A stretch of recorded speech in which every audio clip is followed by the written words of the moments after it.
இந்த மாதிரி புதுசா நீங்க ஒரு இடத்தை வாங்கும்போது இடத்து புரோக்கர்கள் கிட்ட நீங்க ஏமாறாம இருக்கிறதுக்கு உங்க மொபைல்ல ஒரு ஆப் மட்டும் இன்ஸ்டால் பண்ணா போதும், உங்களை யாராலையும் ஏமாத்தவே முடியாது. பொதுவா இடத்து புரோக்கர்கள் உங்களை எப்படி ஏமாத்துவாங்கன்னா, உங்களுக்கு இடத்தை காட்டும் போது ரோட்டுக்கு மேல இருக்கிற ஒரு இடத்தை காட்டிடுவாங்க. நீங்களும் ரோட்டுக்கு மேல இருக்கிற இடம் இவ்வளவு விலை கம்மியா கிடைக்குதா அப்படின்னு பயங்கர சந்தோஷத்துல இருப்பீங்க. ஆனா பத்திரம் முடிக்கும் போது என்ன நடக்கும் தெரியுமா? எங்கேயோ உள்ள கிடக்கிற ஒரு இடத்தோட சர்வே நம்பரை போட்டு உங்க பேர்ல பத்திரத்தை முடிச்சிருவாங்க. நீங்க பத்திரம் முடிச்ச கையோட புரோக்கர் காட்டினா அந்த இடத்துல போய் வேலி போட ஆரம்பிப்பீங்க. அதாவது குறைஞ்ச விலையில கிடைக்குதேன்னு நீங்க ஆசைப்பட்டு ஏமாந்தது அப்பதான் உங்களுக்கு தெரியும். அதனால ஒரு இடத்தை புதுசா வாங்கும் போது அந்த இடத்தை பத்தின சில விஷயங்கள் கண்டிப்பா உங்களுக்கு தெரிஞ்சிருக்கணும். அந்த சில விஷயங்களையும் புரோக்கர்ட்ட மட்டுமே நீங்க கேட்டு தெரிஞ்சுக்கிட்டீங்கன்னா கண்டிப்பா ஏமாறத்தான் செய்வீங்க. அதனால நீங்க ஏமாறாம இருக்கிறதுக்கு நாங்க சொல்ற இந்த ஆப்பை வச்சு நீங்க செக் பண்ணீங்கன்னா உங்ககிட்ட தப்பான தகவல் சொல்ற புரோக்கரை நீங்க ஈஸியா கண்டுபிடிச்சிடலாம். முதல்ல நீங்க வாங்க போற அந்த குறிப்பிட்ட இடத்துக்கு போங்க. அதுக்கப்புறம் இந்த ஆப்பை உங்க போன்ல இன்ஸ்டால் பண்ணிக்கங்க. இன்ஸ்டால் பண்ணதுக்கு அப்புறம் உங்க போன் நம்பர் கேட்கும். போன் நம்பரை கொடுத்து லாகின் பண்ணிக்கங்க. அதுக்கப்புறம் லெஃப்ட் சைடுல கீழ அடியில இந்த மாதிரி ஒரு புள்ளி இருக்கும், அதை தொட்டுருங்க. இதை தொட்ட உடனே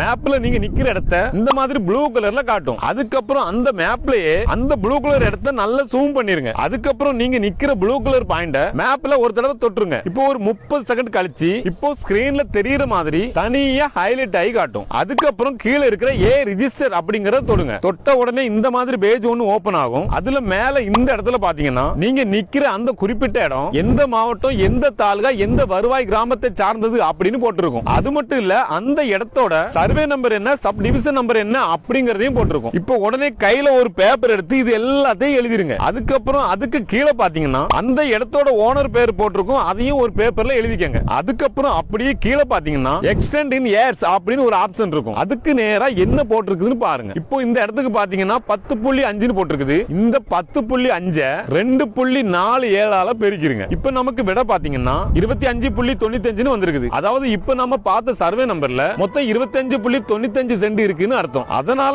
இதையும் ஒரு பேப்பர்ல எழுதி வச்சுக்கோங்க. அடுத்து அப்படியே கீழே பாத்தீங்கன்னா பட்டா நம்பர்னு ஒரு நம்பர் போட்டிருக்கும், அந்த நம்பரையும் ஒரு பேப்பர்ல எழுதி வச்சுக்கோங்க. இப்போ அடுத்ததா மேல சிகப்பு கலர்ல இருக்கிற அந்த எக்ஸ் அப்படிங்கறத தொட்டுருங்க. இப்போ அடுத்ததா கீழே இருக்கிற பட்டா நம்பர் அப்படிங்கறத தொட்டுருங்க. இப்போ இந்த மாதிரி ஸ்கிரீன் ஒன்னு ஓபன் ஆகும். அதுல என்டர் பட்டா நம்பர் அப்படிங்கிற இடத்துல நீங்க எழுதி வச்சிருக்கிற அந்த பட்டா நம்பரை போட்டுட்டு பக்கத்துல இருக்கிற சர்ச் அப்படிங்கறத தொட்டுருங்க. இப்போ நீங்க வாங்கணும்னு நினைச்ச அந்த இடத்தோட பட்டா ஸ்கிரீன்ல வந்துரும். இப்போ இந்த பட்டாவில முக்கியமா நீங்க என்ன பார்க்கணும்னா, நாம முன்னாடி ஒரு இடத்துல பேர் பார்த்தோம் பாத்தீங்களா, அந்த பேர் மட்டும் இருந்துச்சுன்னா இவங்க கிட்ட தனிப்பட்டா இருக்குன்னு அர்த்தம். ஒருவேளை அந்த பேரோட கூட 4 பேர் இருந்துச்சுன்னு வச்சுக்கோங்க, கூட்டு பட்டாவில தான் அந்த இடம் இருக்குன்னு அர்த்தம். அதாவது ரெவென்யூ டிபார்ட்மெண்ட்ல அவங்க அந்த இடத்தை சப் டிவிஷன் பண்ணலன்னு அர்த்தம். முடிஞ்ச அளவுக்கு அவங்கள சப் டிவிஷன் பண்ண சொல்லி தனிப்பட்டாவை எடுக்க சொல்லிருங்க. ஏன்னா தனிப்பட்டா இருக்கக்கூடிய ஒரு இடத்தை நீங்க வாங்குனீங்கன்னா பட்டா வாங்குறதுக்கு நீங்க ரெவென்யூ டிபார்ட்மெண்ட்டுக்கு போகவே தேவையில்லை. தானியங்கி முறையில நீங்க பத்திரப்பதிவை முடிச்ச உடனே பட்டா அடுத்த செகண்டே ஆட்டோமேட்டிக்கா உங்க பெயருக்கு மாறிடும். இப்போ அடுத்ததா கீழே இருக்கிற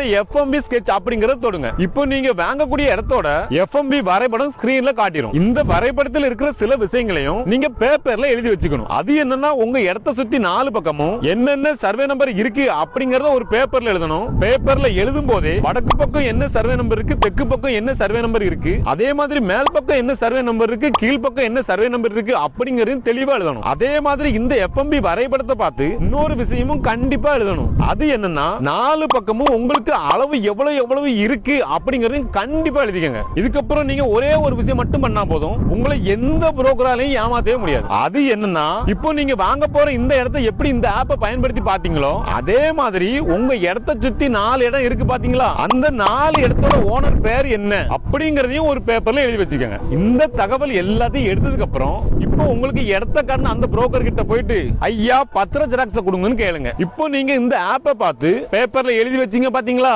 இந்த தகவல்கள் எல்லாமே புரோக்கர் கொடுத்த பத்திரத்துல சரியா இருக்குதா அப்படிங்கறத கிராஸ் வெரிஃபிகேஷன் பண்ணுங்க. ஒருவேளை நீங்க இந்த ஆப்ல பார்த்த தகவல் பத்திரத்துல மாறி இருந்துச்சுன்னா உங்களுக்கு இடத்த காட்டின அந்த புரோக்கர் கிட்ட இந்த தகவல் அந்த பத்திரத்துல சரியா இல்ல, அதனால இந்த தகவல் எல்லாம் திருத்தி கொண்டு வாங்க அப்படின்னு தைரியமா சொல்லுங்க. இப்போ ஒருவேளை நீங்க இந்த ஆப்ல பார்த்த தகவல்களும் புரோக்கர் கொடுத்த பத்திரத்துல இருக்கிற தகவல்களும் ஒன்னா இருந்துச்சுன்னா அடுத்து பத்திரம் பதிவு பண்ண போயிடலாம். அங்கேயும் ஒரு விஷயம் நீங்க கவனிக்கணும். அது என்னன்னா, பத்திரம் எழுதும் போது நீங்க இந்த ஆப்பை பயன்படுத்தி பேப்பர்ல நோட் பண்ண தகவல்கள் எல்லாம் சரியா பத்திரத்துல எழுதிருக்கா அப்படிங்கறதையும் கண்டிப்பா பார்க்கணும். இந்த ஆப்பை பாத்தீங்கன்னா நம்ம கூகுள் பிளே ஸ்டோர்லயே இருக்குது. இது நம்ம தமிழ்நாடு அரசாங்கத்தோட ஆப். இந்த ஆப்போட பேரு தமிழ் நிலம் ஜியோ இன்ஃபோ.